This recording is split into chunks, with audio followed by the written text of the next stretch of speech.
Praise lord. మన ప్రభువును రక్షకుడైనటువంటి క్రీస్తు యేసు నామములో ఈ సాయంకాల శుభం మీకు తెలియజేస్తున్నాను. బ్లెస్డ్ టైమ్ విత్ జీసస్ అనేటువంటి సెషన్కు ప్రేమతో మిమ్మల్ని ఆహ్వానిస్తున్నాను. ప్రభువులో మీరందరూ ఆనందిస్తున్నారని నేను నమ్ముతున్నాను. ఆయనలో ఆనందించే గొప్ప భాగ్యాన్ని దేవుడు మనకి ఇచ్చాడు. ఈ భాగ్యాన్ని ఎవరూ కోల్పోవద్దని మీకు మనం చేస్తున్నాను. చిన్న ప్రార్థన చేసుకుని మనం ప్రారంభించుకుందాం. మహోన్నతుడ దయగల తండ్రి, మీకు వందనాలు, స్తుతులు, స్తోత్రాలు చెల్లిస్తున్నాము. ఈ సాయంకాల సమయంలో పునరుద్ధాన దినముందు మరొకసారి మీ నామాన్ని విధంగా జ్ఞాపకం చేసుకున్న భాగ్యాన్ని మాకు ఇస్తున్న విధానం బట్టి మీకు స్తోత్రాలు చెల్లిస్తున్నాం. దయతో కనికరించండి ప్రభువా. ఆయన మరి ముందున్న సమయాన్ని మాకు దీవెనకరంగా, మీకు మహిమకరంగా మలుచుకోండి. మేము అనేకమైన ప్రాంతాల నుంచి నైనా ఇందులో మేము కనెక్ట్ అవుతూ మరి చాలా విషయాలు నేర్చుకుంటున్నాం తండ్రి. మరొకసారి మీ మాట వినాలని ఆశపడుతున్నాం తండ్రి. మీరు మాతో సూటిగా స్పష్టంగా మాట్లాడండి. వాక్యంలోనూ, ప్రార్థనలోనూ, ఆరాధనలోనూ తోడుగా ఉంచి నడిపించండి. మీకు మహిమకరంగా ముందున్న సమయాన్ని మలచమని మా ప్రభువును రక్షకుడైన క్రీస్తు యేసు నామములో అడిగిపెట్టుకుంటున్నాం తండ్రి. ఆమేన్, ఆమేన్. Praise Lord. కొద్ది నిమిషాలు ప్రభువుని స్తుతిద్దాం. ప్రభు నామమును ఘనపరుస్తూ పాడదాం. ప్రతిరోజు కూడా మనం ఆయన స్తుతించబద్దలమైన హల్లెలూయా. మన జీవితంలో ఆయన చేసిన మేలును జ్ఞాపకం చేసుకుంటూ, ఆయన దయను, ఆయన వాత్సల్యతను జ్ఞాపకం చేసుకుంటూ ప్రభువుని ఘనపరుస్తూ పాడదాం. స్తుతించదా నీ నామం దేవా అనుదినం అని పాట పాడుతుండగా ఉత్సాహంగా ఆత్మతోనూ సత్యంతోనూ ప్రభుని ఆరాధించుకుందాం.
పిలిచి దరి చేర్చినావు.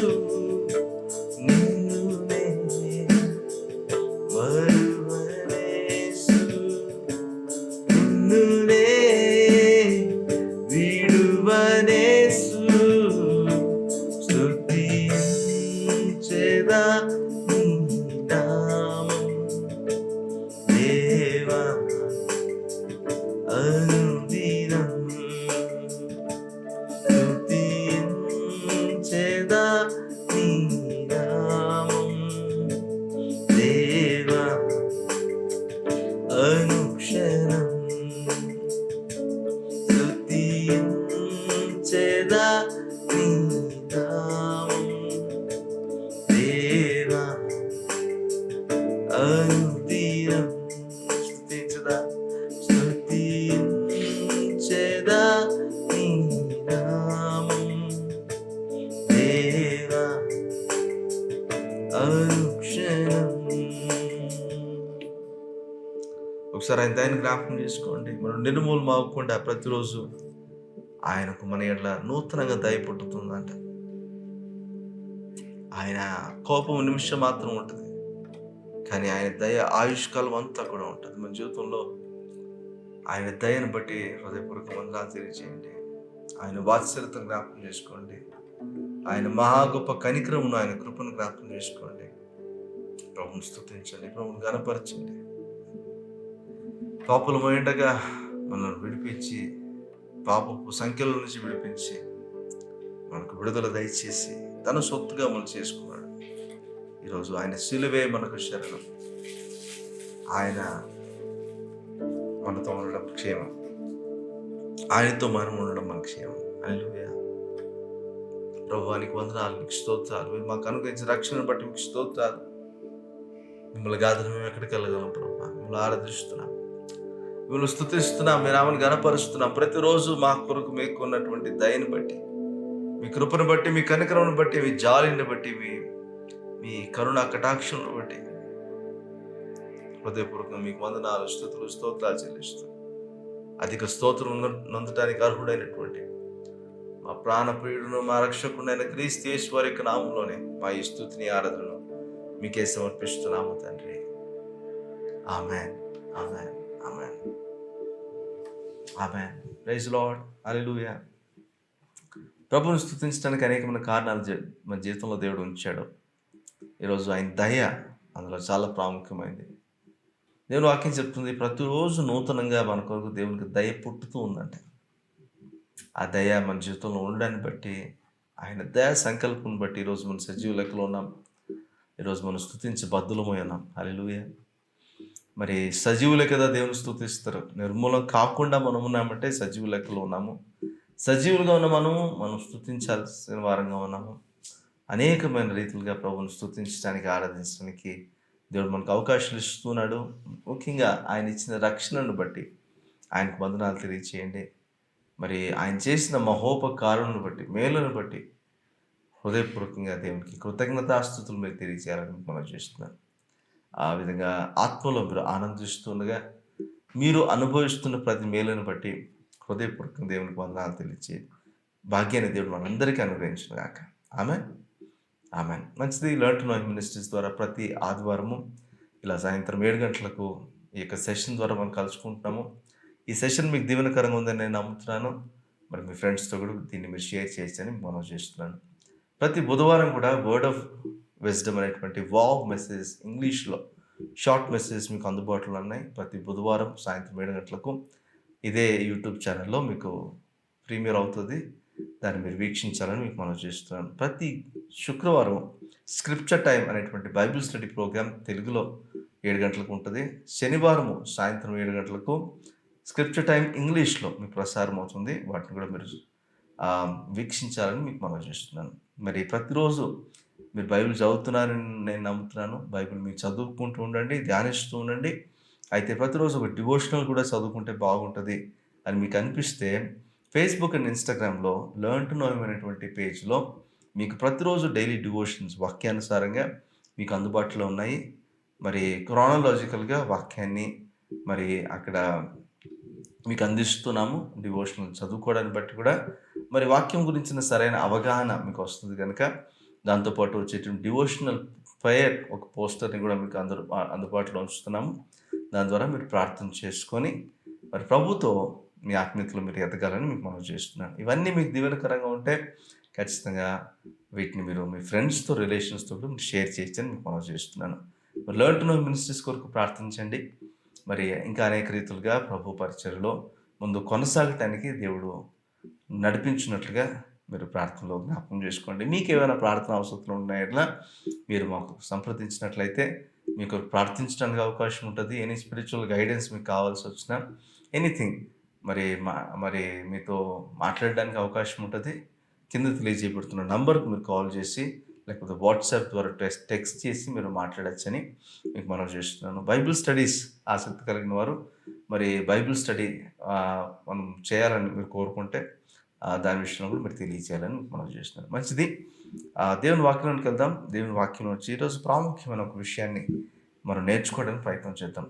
మనందరము ఒక మాటను చాలా ఈజీగా చెప్తూ ఉంటాం. ఏంటంటే దేవుని కృప అండి, దేవుని కృప అండి అంటే. అవునా? దేవుని కృపను గురించి మనకు చాలా రకాలైనటువంటి భేదాభిప్రాయాలు ఉన్నాయని చెప్పడంలో ఎటువంటి అనుమానం లేదు. ఎందుకంటే దేవుని కృపను అర్థం చేసుకున్నవారు చాలా కొద్దిమంది, దేవుని కృపను నిరర్థకం చేస్తున్న వాళ్ళు చాలామంది ఉన్నారు, దేవుని కృపను దుర్వినియోగపరుస్తున్న వారు చాలామంది ఉన్నారు. అసలు దేవుని కృప అంటే ఏంటో తెలియకుండా మరి రకరకాలుగా దాన్ని మరి వారి అవసరత కొరకు వాడుకుంటున్న వారు కూడా చాలామంది ఉన్నారు. మరి ఈరోజు ఒక విషయాన్ని మీకు తెలియజేయాలని ఆశపడుతున్నాను. దేవుని కృప అంటే ఏంటి? అసలు ఎలా చూడాలి దేవుని కృపను? ఈ విషయాలు మీతో మాట్లాడాలని ఆశ కలిగి ఉన్నాను. మరి ఈ సంవత్సరం అంతా కూడా దేవుని కృపను గురించి, ఆయన దయని గురించి చాలా విషయాలు మేము నేర్చుకుంటున్నాం. మరి ధర్మశాస్త్రము తర్వాత కృపను గురించిన వ్యత్యాసాలు కూడా మీకు తెలియజేస్తూ ఉన్నాను. మరి అందులో భాగంగానే ఈరోజు అసలు కృప అంటే ఏంటి? అసలు కృపకి ఏదైనా నిర్వచనం బైబిల్ చెప్పిందా? చెప్తే ఎక్కడ చెప్పింది? అసలు కృపను ఎలా చూడాలి? దేవుడు ఈ కృపను ఎందుకు ఇచ్చాడు? దాన్ని మనం ఎలా చూడాలి? ఎలా సద్వినియోగపరచుకోవాలి? మరి ఏ పరిస్థితుల్లో దేవుడు తన కృపను ఇచ్చాడు అనే విషయాల గురించిన ఒక సరైన అవగాహన మీకు కల్పించాలని నేను ఆశపడుతున్నాను. ఒక వాక్యం చదివి మనం ముందుకెళ్దాం. గలతీయులకు రాసిన పత్రిక, అపోస్తలుడైన పౌలు గలతీయులకు రాసిన పత్రిక 2వ అధ్యాయం 21వ వచనం ఒకసారి మనం చూద్దాం.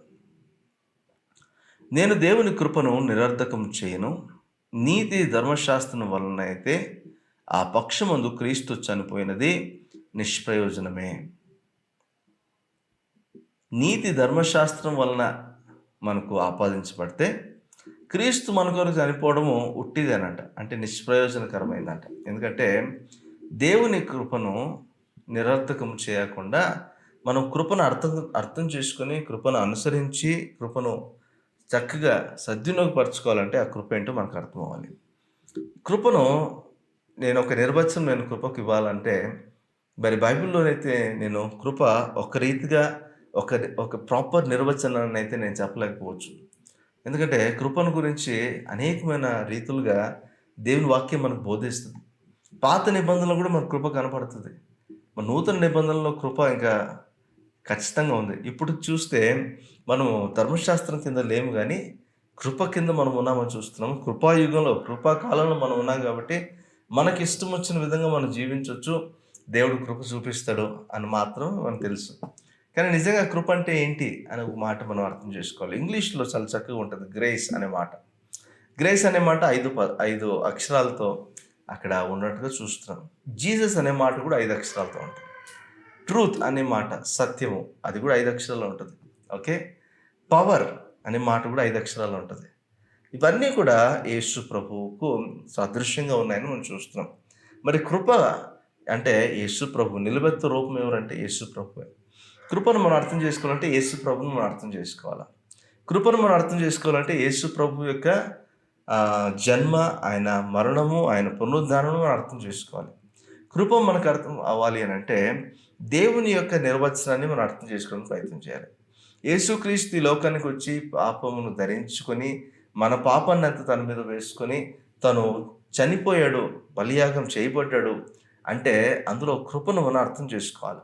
ఇవన్నీ ఎప్పుడైతే మనం అర్థం చేసుకోవడం ప్రారంభిస్తామో ఒక బ్రాడర్ పర్స్పెక్టివ్ మనకు దేవుని కృప ద్వారా మనకు అనుగ్రహించబడుతుంది.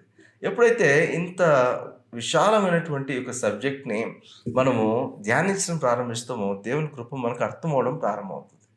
ఈ కృప అర్థమైన కొలది ఆ కృపను ఎంత వాడచ్చు, ఎలా వాడచ్చు అనేది ఒక అవగాహన మనకు అనుగ్రహించబడుతుంది.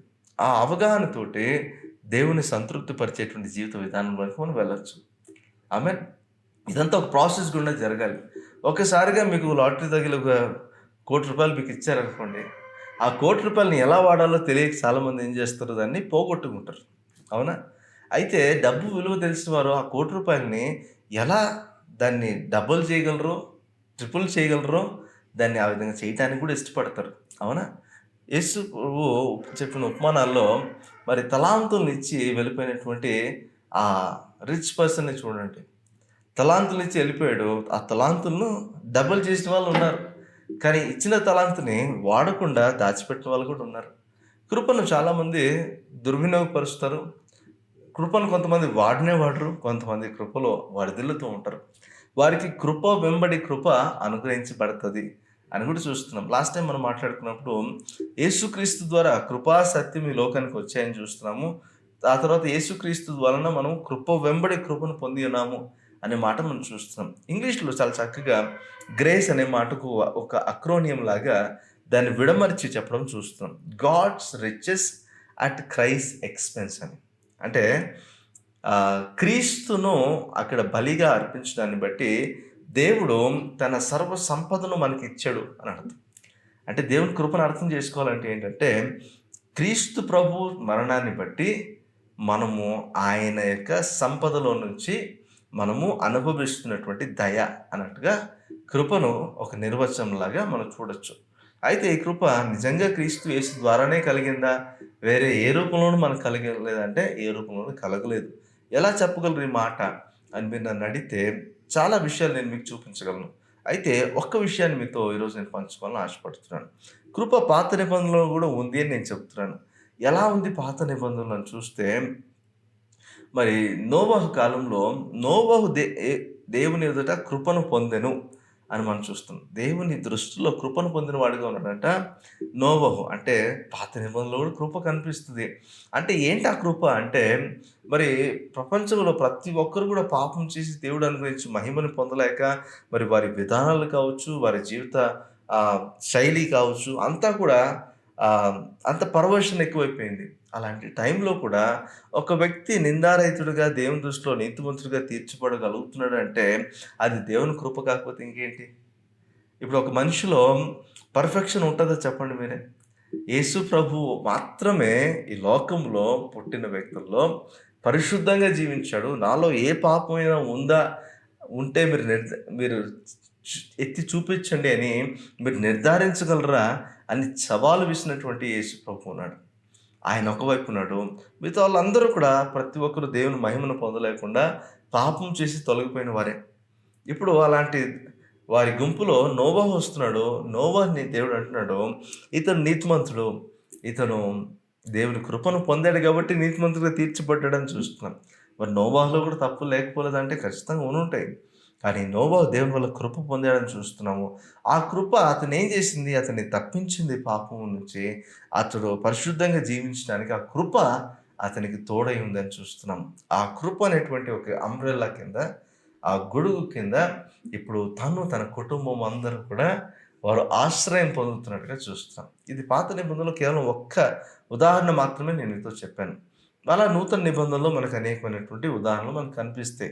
కృప ఏం చేస్తుంది? మన బలహీనతలో మనల్ని బలపరుస్తుంది. కృప ఏం చేస్తుంది? మనకు సరైన మార్గాన్ని చూపిస్తుంది. కృప ఏం చేస్తుంది? కృప మనలను దేవునికి దగ్గరగా చేస్తుంది. కృప మనలను నీతిమత్వంలోనికి నడిపిస్తుంది. కృప మనలను పరిశుద్ధపరుస్తుంది, పవిత్రపరుస్తుంది. కృప మనకు ఒక నూతన జీవిత విధానాన్ని అలవాటు చేస్తుంది.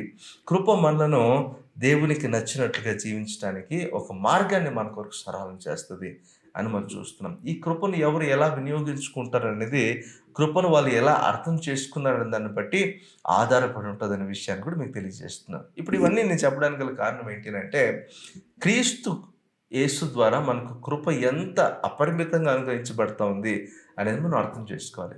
క్రీస్తు ఒకవేళ చనిపోకుండా ఉన్నట్లయితే, క్రీస్తు ఒకవేళ ఈ లోకానికి రాకుండా ఉన్నట్లయితే అసలు కృపను మనం రియాలిటీలో అనుభవించేటువంటి పరిస్థితి లేదు అని చెప్పే ఎటువంటి సందేహము ఉండదు అనుకుంటున్నాను నేను. ఎందుకంటే అసలు క్రీస్తు రావడాన్ని బట్టి కృపా సత్యములు ఈ లోకానికి వచ్చాయని చూస్తాం. ఒకవేళ క్రీస్తే రాకుండా ఉన్నట్లయితే ఈరోజు కృపాయుగం ఉండేది కాదు. ఒకవేళ క్రీస్తే రాకుండా ఉన్నట్లయితే, ఆయన చనిపోకుండా ఉన్నట్లయితే అసలు మనం ఎప్పుడో నిర్మూలం ఉండాల్సింది, ఎప్పుడో నాశనం ఉండాల్సింది. కానీ దేవుడు ఇంకా మన పట్ల కృప చూపిస్తున్నాడు. ఆకాశం ఎంత ఉన్నతంగా ఉందో అంత ఉన్నతంగా కృప మన జీవితంలో విస్తరింప చేస్తున్నాడు ఆయన. ఇప్పుడు కృపను మనం అర్థం చేసుకునే ప్రయత్నం చేద్దాం. అసలు మన పరిస్థితి ఏంటి, దేవుడు కృపను ఎలా చూపించాడో ఒకసారి ఆ పరిస్థితిని మీకు వివరించి చెప్పాలని ఆశపడుతున్నాను. ఒకసారి ఎఫెసీయులకు రాసిన పత్రికలోకి వెళ్దాం. 2వ అధ్యాయం. అపోస్తలుడైన పౌలు ఎఫెసీయులకు రాసిన పత్రిక 2వ అధ్యాయంలోకి వెళ్తే మొదటి 2 వచనాలు చూద్దాం. మీ అపరాధముల చేతను పాపముల చేతను మీరు చచ్చిన వారై ఉండగా ఆయన మిమ్మల్ని క్రీస్తుతో కూడా బ్రతికించును. ఆగండి అక్కడ ఒక నిమిషం. మన అపరాధముల విషయంలో, మన పాపముల చేత మనం చచ్చిన వారి వలె ఉన్నామంట.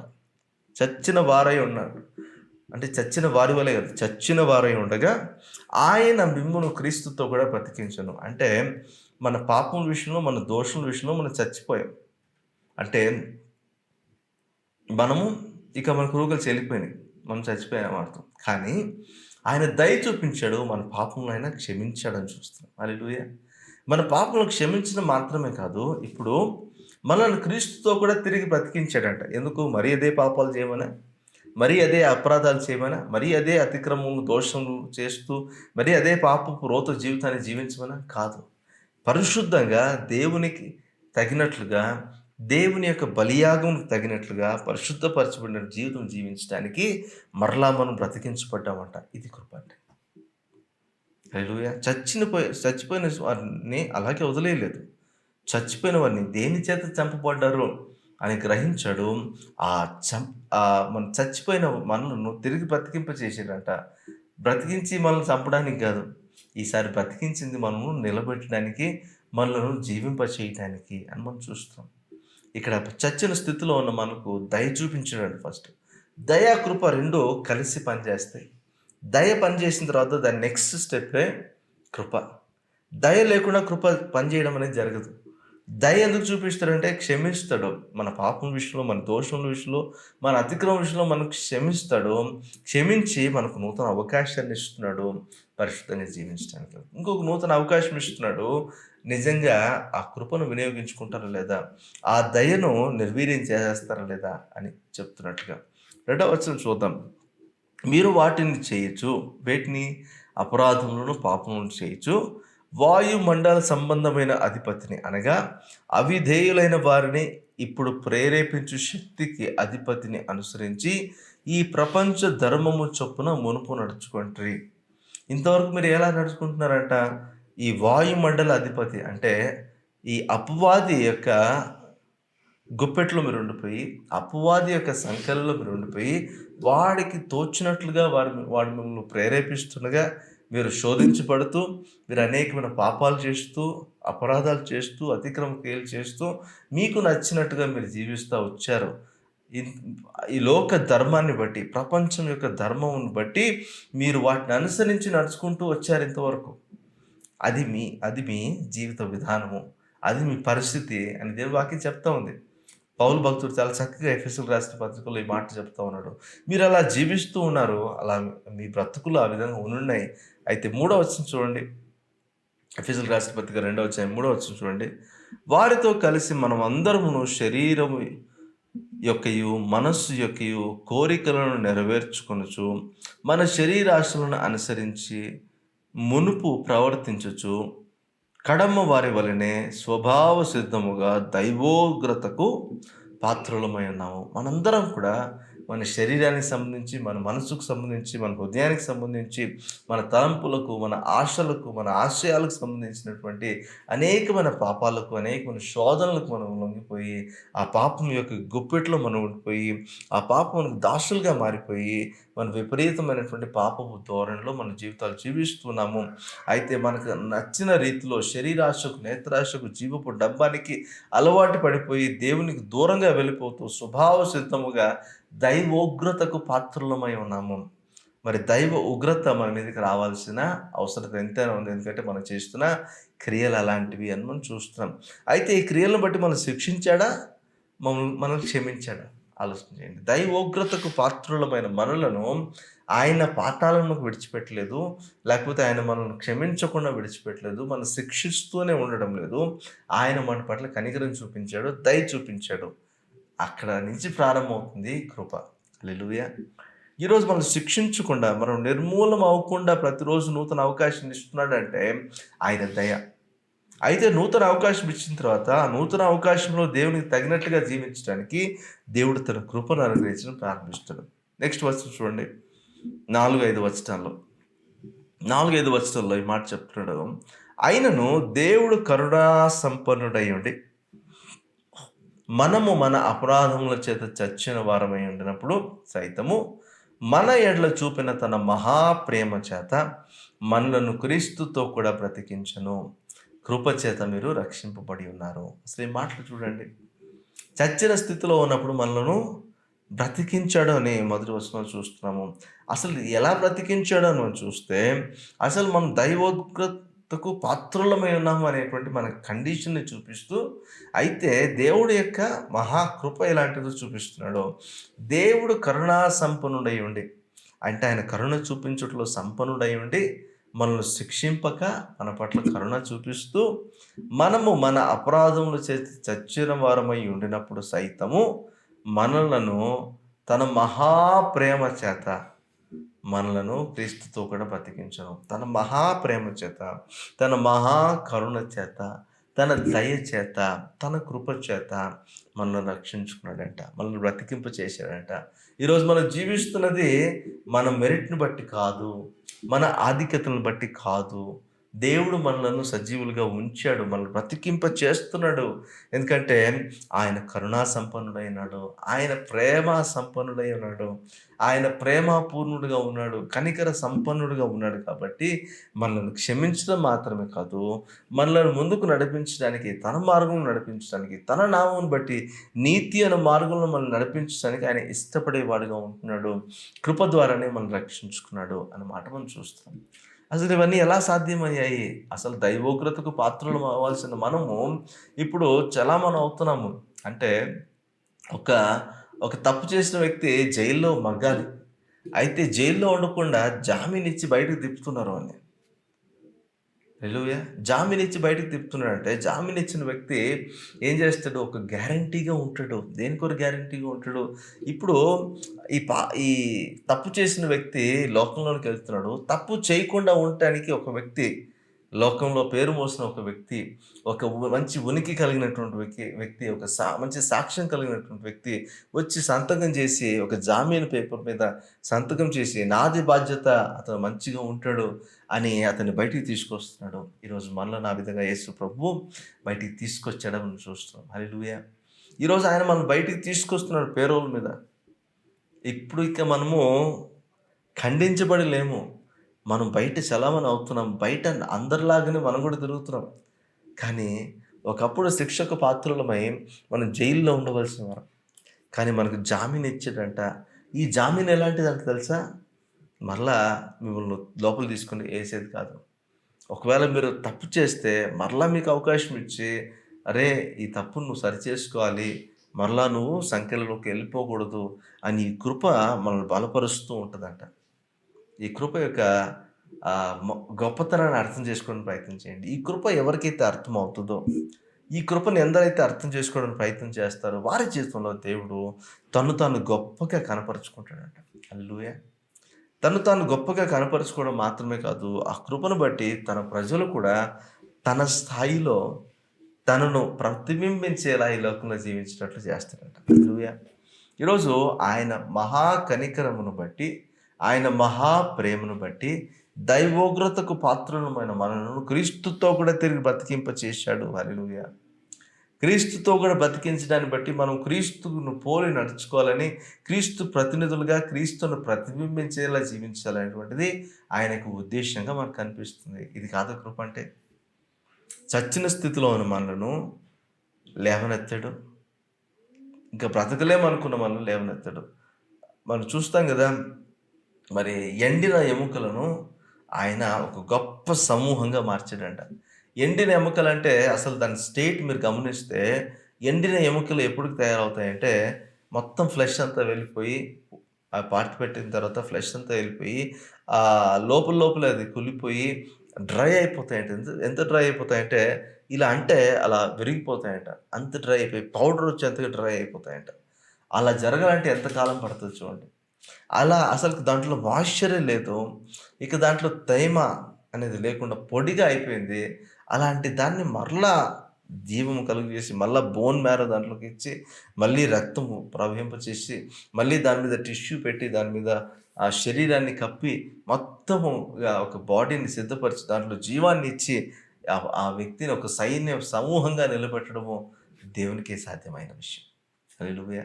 ఈరోజు మన జీవితంలో ఆయన మహాకృపను బట్టి, ఆయన మహా కనికరమును బట్టి, ఆయన మహా ప్రేమను బట్టి, ఆయన కృపను అనుభవిస్తున్నాం మనం. హల్లెలూయా! ఈ విషయాలు మనకు అర్థమైతే, ఆయన కృపను ఎలా వాడుకోవాలో, ఆయన కృపకు ఎలా నమ్మకంగా జీవించాలో మనకు అర్థమవుతది. ఈరోజు ఆ కృపను మనం అర్థం చేసుకుందాం. యేసుక్రీస్తు బలియాగం అవుట చేతను బట్టి, మనం ఈ రోజున ఆయన కృప ద్వారా రక్షించబడిన అనుభవంలోకి వచ్చాము. ఈ కృపను ఎవ్వరు కూడా నిర్వీర్యం చేసుకోవద్దు. జామీనిచ్చి బయటికి తీసుకొచ్చాడు మనల్ని. మరలా నేను తప్పు చేసి, ఇప్పుడు ఆయనకు తలవంపులు తీసుకురావడం మాత్రం కాకుండా, ఈసారి మరి కఠినమైనంగా శిక్షించబడడానికి దేవుడు మనల్ని అప్పగిస్తే ఎలా ఉంటుందో పరిస్థితి ఆలోచించేయండి. దేవుడు అలా అప్పగించడానికి ఇష్టపడడం లేదు. దేవుడు మనకు అవకాశాలు ఇస్తున్నాడు. అలాగని అవకాశాలు సద్వినియోగపరచుకోకుండా, ఇప్పుడు కాకపోతే ఇంకెప్పుడు అన్నట్టుగా కృపను వినియోగించుకోవడం నేర్చుకోవాలి మనం. అలా నేర్చుకోవడానికి దేవుడే కృప చూపించి సహాయం చేయండి గాక. ఆమేన్. ఈరోజు దేవుని కృప ఏంటో అర్థమైందా? మనం శిక్షించాడు. శిక్షించాడా? క్షమించాడా? మనల్ని క్షమించాడు. శిక్షకు పాత్రులము, దైవోగ్రతకు మన పాత్రులము. కానీ మనల్ని శిక్షించలేదు, క్షమించాడంట. అది ఆయన దయ, అది ఆయన కృప. అంత మాత్రం కాదు, మనల్ని ఇంకా క్రీస్తులో నడిపిస్తున్నాడంట. అది ఆయన కృప. క్రీస్తులో మనల్ని రక్షించుకున్నాడంట. ఉచితంగా నీతిమంతులను తీర్చాడంట. అది కృప. ఈ కృప మనల్ని మరలా ఆ బంధకాల్లోకి వెళ్ళిపోకుండా, మరలా పాపమనే దాస్యపు కాడి కిందకి మనం వెళ్ళిపోకుండా, స్వతంత్రులుగా దేవుని మహిమ కొరకు జీవించడానికి ఈ కృప మనకు తోడై ఉండి నడిపిస్తుంది. ఆమేన్. ఈరోజు చిన్న ప్రార్థన చేద్దామా? అందరు కళ్ళు మూసుకుందాం. ప్రభు వైపు మనం చూద్దాం. చిన్న ప్రార్థన చేయండి ఈ రోజున. ప్రభువా, నీ కృప నాకు కావాలి. నీ కృప నన్ను క్షమించింది. నీ కృప నన్ను బలపరిచింది. నీ కృప నన్ను నడిపిస్తుంది. నీ కృప నన్ను అయినా మరి అవమానం పాలు కాకుండా, నీ కృప నేను ఖండించబడకుండా, నీ కృప నేను తిరిగి బ్రతికించగలిగేటట్లుగా నన్ను మారుస్తుందయ్యా, మీకు వందనాలని చెప్పండి. మహోన్నతుడా, దయగల తండ్రి, మీకు వందనాలు, స్తుతులు, స్తోత్రాలు చెల్లిస్తున్నాం. మా జీవితంలో మీ కృప ఎంతో ఉన్నతంగా ఉంది ప్రభా. ఎక్కడ పాపం విస్తరిస్తుందో అక్కడ కృప అపరిమితంగా విస్తరిస్తుంది అన్నారు. మరి మా జీవితంలో ఆ కృప అపరిమితంగా విస్తరించేటువంటి అనుభవంలోకి మేము రావాలి. అంత మాత్రం కాదు, ఆ కృపలో మేము కొనసాగాలి. ఆ కృపలో మేము ఆనందించాలి. ఆ కృపలో మేము ముందుకు కొనసాగుతూ, ఆ కృపను సద్వినియోగపరుచుకుంటూ, మీ దృష్టికి అంగీకారం కలిగి నడుచుకునే భాగ్యాన్ని మా అందరికీ మీరు అనుగ్రహించి నడిపించమని సమస్తాన్ని మీ చేతులకు సమర్పించుకుంటూ, కృపను గురించిన సరైన అవగాహన మాకు అనుగ్రహించండి.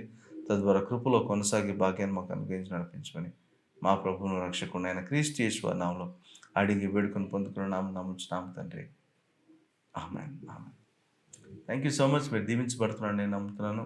మరి ఈ సెషన్ మీకు దీవెనకరంగా ఉంటే ఫ్రెండ్స్తో కూడా మీరు షేర్ చేయొచ్చని మనం చూస్తున్నాను. కృప అర్థమైంది కదండి. God's riches at Christ expense. ఆయన కరుణా సంపన్నుడు, ఆయన ప్రేమ పూర్ణుడు. మరి ఆయన కృపను అర్థం చేసుకున్నవారు ఆయనకు తగినట్లుగా, ఆయన దృష్టికి అంగీకారయోగ్యంగా, పరిశుద్ధంగా కృపను వినియోగించుకొని జీవించేటువంటి భాగ్యాన్ని దేవుడు మనందరికీ అనుగ్రహించుగాక. ఆమేన్.